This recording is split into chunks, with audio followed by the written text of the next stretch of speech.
कोकणातील प्रत्येक अपडेट जाणून घेण्यासाठी आजच माझे कोकणच्या सोशल मीडिया प्लॅटफॉर्मला लाईक, फॉलो आणि सबस्क्राइब करा। नमस्कार, मी सागर कदम। तुम्ही पाहत आहात माझे कोकणचे प्राइम टाइम बुलेटिन। बातमीपत्राला सुरुवात करण्याआधी पाहूयात बातमीपत्रातील ठळक घडामोडी। लांजा नगर परिषद निवडणुकीची रणधुमाळी, सामंत यांची प्रतिष्ठा पणाला, नगराध्यक्ष पदासाठी तिरंगी लढत। रायगडमध्ये शिवसेनेचा भगवा, भरत गोगावलेंनी तटकरेंचा गड जिंकला, म्हसळा नगर पंचायतीवरती शिवसेनेचा भगवा फडकला। श्रीवर्धनमध्ये महायुतीचा जोरदार प्रचार, बाळकृष्ण गोरखनाथ यांना जनतेचा प्रतिसाद, मंत्री आदिती तटकरे प्रचारात सक्रिय।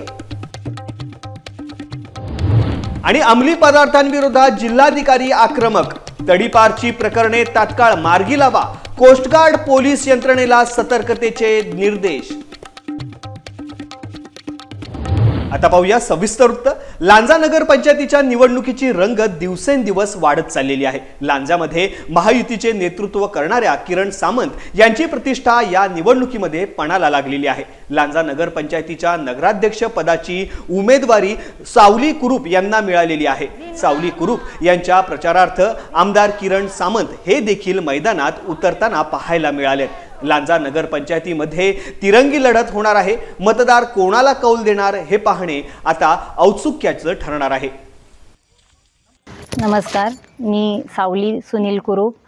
मी महायुतीची उमेदवार नगराध्यक्षपदी निवडून आल्यानंतर मी पूर्ण लांजा कुवे नगर पंचायत विकासाची कामे करण्याचा प्रयत्न करणार आहे। त्यासाठी मला श्री आपले भैया सामंत यांचं मार्गदर्शन, नेतृत्व यांचा लाभ नक्कीच होणार आहे।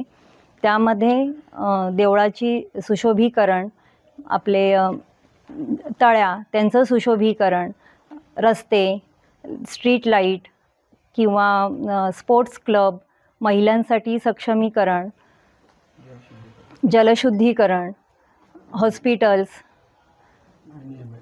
आपलं मार्केट, मच्छी मार्केट वेगळं, भाजी मार्केट वेगळं, प्रत्येकाला काही अडचण होणार नाही असं, पार्किंगसाठी गाड्यांना जागा देण्यात येईल। प्रचारासाठी खूप छान प्रतिसाद मिळतो आहे। 100% आमचे 17ही उमेदवार आणि मी नगराध्यक्ष 18 असे सर्वच्या सर्व पॅनल टू पॅनल आम्ही विजयी होणार आहोत। आणि ही जी भेट आहे आमची 18 उमेदवारांची, ही आम्ही भैया सामंत यांना देणार आहोत। रायगड जिल्ह्यातील म्हसळा नगर पंचायतीवरती शिवसेनेचा भगवा फडकलेला आहे। अनेक वर्षांपासून राष्ट्रवादी काँग्रेसचे नेते सुनील तटकरे यांचा बालेकिल्ला असलेल्या म्हसळा नगर पंचायतीमध्ये आता मंत्री भरत गोगावले यांच्या नेतृत्वाखाली शिवसेनेने सत्ता मिळवलेली आहे। स्थानिक स्वराज्य संस्थांच्या निवडणुकांमध्ये राष्ट्रवादी आणि शिवसेनेमध्ये सुरू असलेल्या आरोप प्रत्यारोपांच्या पार्श्वभूमीवरती या विजयाला विशेष महत्त्व प्राप्त झालेले आहे। शिवसेनेच्या नव्या नगराध्यक्षांनी पदभार स्वीकारला आहे। यावेळी मोठ्या संख्येने म्हसळावासीय, मुस्लिम बांधव आणि कार्यकर्ते उपस्थित होते। मंत्री भरत गोगावले यांनी यावेळी म्हसळ्याच्या विकासाची संपूर्ण जबाबदारी घेतल्याचे जाहीर केले आहे। आजपर्यंत फक्त या लोकांचा उपयोग करून घेतला, फायदा करून घेतला, ह्याच्या पलीकडे काही केलेलं नाही। कारण आज जर आपण पाहिलं तर एवढ्या मोठ्या संख्येने जो काय या म्हसळा नगर पंचायतीमधला जो काय बदल होतोय, काही लोकांना असं वाटलं की आम्ही मानगाव नगर पंचायतीमधले काही सदस्य घेतले, आता आम्ही राजे झालो, असं काही नाही आहे। हितच करा आणि हितच भरा, बराचसा गाजावाजा केलेला होता। परंतु आज तुम्ही पाहिले असतील की हजारो कार्यकर्ते महिला भगिनींसहित आज इथं आलेले आहेत आणि आमच्या नगराध्यक्ष ताईला आम्ही तर नगरपंचायतच्या कार्यालयात घेऊन आलो, तिच्या खुर्चीवर बसवलेलं आहे। रायगड जिल्ह्यातल्या श्रीवर्धन नगरपालिकेमध्ये प्रभाग क्रमांक 9 मधून बाळकृष्ण गोरखनाथ यांना उमेदवारी मिळाली असून त्यांच्या प्रचार सभेमध्ये जनतेचा उत्स्फूर्त पाठिंबा मिळतोय। शिवाय राज्याच्या महिला आणि बाल विकास मंत्री आदिती तटकरे यांनी सुद्धा बाळकृष्ण गोरखनाथ यांच्या प्रचारात सहभाग घेत त्यांना प्रचंड बहुमतांनी विजय करा असं आवाहन केलेलं आहे। श्रीवर्धन मधून बाळकृष्ण गोरखनाथ यांची प्रचार पदयात्रा काढण्यात आली। या पदयात्रेमध्ये असंख्य राष्ट्रवादीचे आणि भाजप युतीचे कार्यकर्ते सहभागी झाले होते। रत्नागिरी जिल्ह्यामध्ये अंमली पदार्थांच्या विरोधामध्ये आता प्रशासकीय यंत्रणा अधिक सक्रिय झालेली आहे। जिल्हाधिकारी मनोज जिंदल यांनी अंमली पदार्थ विरोधी नार्को कोऑर्डिनेशन समितीच्या बैठकीमध्ये कठोर निर्देश दिले। तडीपारची प्रलंबित प्रकरणे तात्काळ मार्गी लावण्याचे आदेश त्यांनी यावेळी दिलेले आहेत। कोस्ट गार्डने बोटींची नियमित तपासणी करावी, तसेच पोलीस आणि सर्व यंत्रणांनी सतर्क राहून गंभीरपणे कारवाई करावी असे जिल्हाधिकाऱ्यांनी स्पष्ट केले आहे। उपविभागीय अधिकारी आणि पोलीस उपअधीक्षक कार्यालयात प्रलंबित असलेले तडीपारचे प्रस्ताव प्राधान्याने निकाली काढण्याचे निर्देशही त्यांनी दिले आहेत। यावेळी पोलीस अधीक्षक नितीन बगाटे यांच्यासह अनेक वरिष्ठ अधिकारी उपस्थित होते। शिक्षण विभागाने शाळा आणि महाविद्यालयांमध्ये विद्यार्थ्यांमध्ये जनजागृती मोहीम राबवावी असेही जिंदल यांनी सांगितले आहे। सागरी मार्गावरती विशेष लक्ष केंद्रित करून दापोलीसारख्या समुद्र किनाऱ्यांवरती पोलिसांनी गस्त वाढवावी, कृषी आणि वन विभागाने गांजा लागवड होणार नाही याची दक्षता घ्यावी अशा सूचनाही देण्यात आल्यात। गुन्हेगारीवरती करडी नजर ठेवण्यासोबतच डॉक्टरांच्या चिठ्ठीशिवाय औषधे विक्री केली जाऊ नयेत यासाठी अन्न व औषध प्रशासनाने वैद्यकीय दुकानांची तपासणी करण्याचे निर्देशही देण्यात आलेले आहेत। रायगडमधील रोहा येथे बौद्ध समाज युवा संघाने 76वा भारतीय संविधान गौरव दिन मोठ्या उत्साहात साजरा केलाय। यावेळी वैचारिक आणि प्रबोधनात्मक कार्यक्रमांचे आयोजन करण्यात आले होते। मान्यवरांनी उपस्थितांना मार्गदर्शन करताना भारतीय संविधानाचे महत्त्व विशद केले। 26 नोव्हेंबर हा संविधान गौरव दिन भारताची सार्वभौमत्व, धर्मनिरपेक्षता, समाजवाद आणि लोकशाही प्रजासत्ताक मूल्यांची ओळख जगाला करून देतो असे ते म्हणाले आहेत। भारतीय राज्यघटनेचे शिल्पकार डॉक्टर बाबासाहेब आंबेडकर यांच्या राष्ट्रहिताच्या व्यापक दृष्टिकोनाची आणि त्यांच्या महान कार्याची आठवण करून देणारा हा दिवस आहे। आर्थिक व सामाजिक विषमता वाढत असल्याने डॉक्टर आंबेडकरांना अपेक्षित असलेली सामाजिक समता अजूनही पूर्णपणे प्रस्थापित झालेली नाही अशी चिंता वक्त्यांनी यावेळी व्यक्त केली आहे। भारतीय संविधान हे कोणत्याही एका समाजापुरते मर्यादित नसून ते तमाम भारतीयांच्या प्रगतीचे आणि उत्कर्षाचे मूलतत्व आहे असेही यावेळी सांगण्यात आले। या गौरव दिनानिमित्त विविध क्षेत्रातील मान्यवर आणि धम्म बांधव मोठ्या संख्येने उपस्थित होते। फिट इंडिया मोहिमेअंतर्गत श्रीनगर ते कन्याकुमारी असा 4200 किलोमीटरचा ऐतिहासिक सायकल प्रवास यशस्वीरित्या पूर्ण झाला आहे।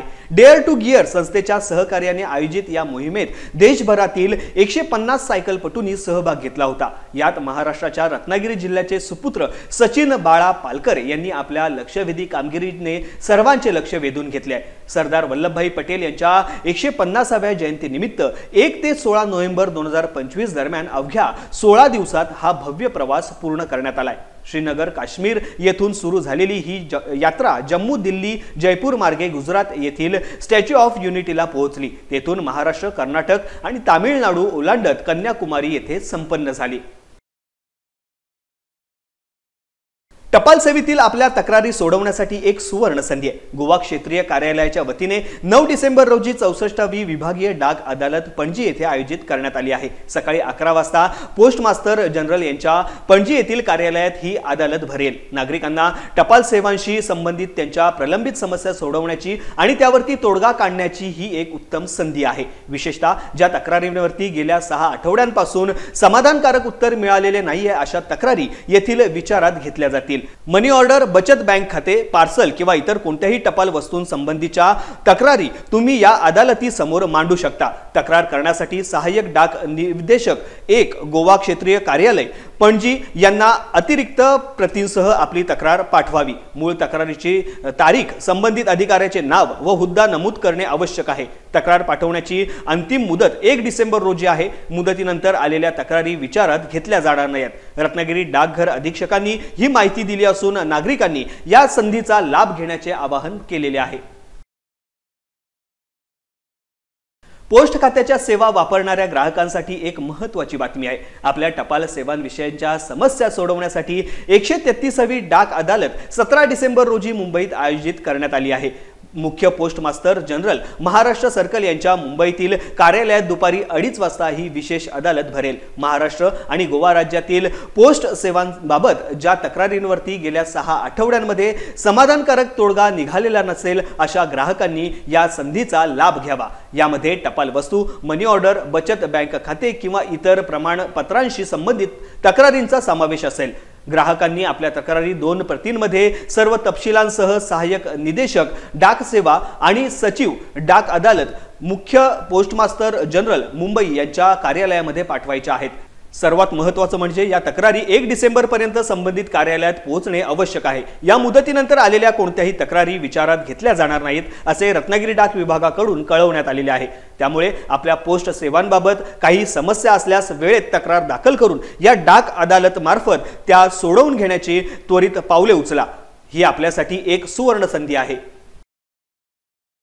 रत्नागिरी जिल्ह्यातील खेड शहरातून एक उत्साहाची बातमी आहे। MIB गर्ल्स हायस्कूल आणि ज्युनियर कॉलेजमध्ये वार्षिक क्रीडा स्पर्धांचा शानदार शुभारंभ झालेला आहे। गुरुवार दिनांक 27 नोव्हेंबर रोजी सकाळी 8:30 वाजता संस्थेचे अध्यक्ष माननीय ARD खतीब सरांच्या अध्यक्षतेखाली या स्पर्धांना सुरुवात झाली। यावेळी प्रमुख पाहुणे म्हणून गौस खतीब उपस्थित होते। तसेच अन्य मान्यवरांचीही उपस्थिती होती, ज्यांनी विद्यार्थिनींचा उत्साह वाढवला। कार्यक्रमाची सुरुवात कुराण पठण आणि नात ए पाकने झाली। त्यानंतर अक्सा कौचाली मॅडम यांनी सर्व खेळाडूंना क्रीडा विषयक शपथ दिली। प्रशालेच्या मुख्याध्यापिका रुबिना कडवईकर मॅडम यांनी पाहुण्यांचे पुष्पगुच्छ देऊन स्वागत केले। संस्थेचा ध्वजारोहण केल्यानंतर प्रमुख पाहुण्यांनी आपल्या भाषणात संस्थेचे कौतुक केले। तसेच भविष्यात या शाळेतील विद्यार्थिनी देशाचे प्रतिनिधित्व करतील अशी आशा व्यक्त करत खेळाडूंना शुभेच्छा दिल्या। अध्यक्षीय भाषणामध्ये ARD खतीब सरांनी संस्थेच्या प्रगतीची श्रेय ईश्वरी कृपेला दिले। उद्घाटनानंतर खो खो, लंगडी, रस्सीखेच आणि म्युझिकल चेअर यांसारख्या विविध खेळांचे आयोजन करण्यात आले, ज्यात विद्यार्थिनींनी मोठ्या उत्साहाने सहभाग घेतला। संपूर्ण शाळेतील कर्मचारी आणि विद्यार्थिनींच्या सहकार्याने विजय मोहिते सरांनी या स्पर्धेच्या यशस्वी आयोजनासाठी अथक परिश्रम घेतले आहेत। यासह बातमीपत्रामध्ये वेळ झाली आता इथेच थांबण्याची। कोकणामध्ये घडणाऱ्या घडामोडींची इत्थंभूत माहिती मिळवण्यासाठी आणि अपडेट जाणून घेण्यासाठी तुम्ही पाहत राहा फक्त माझे कोकण।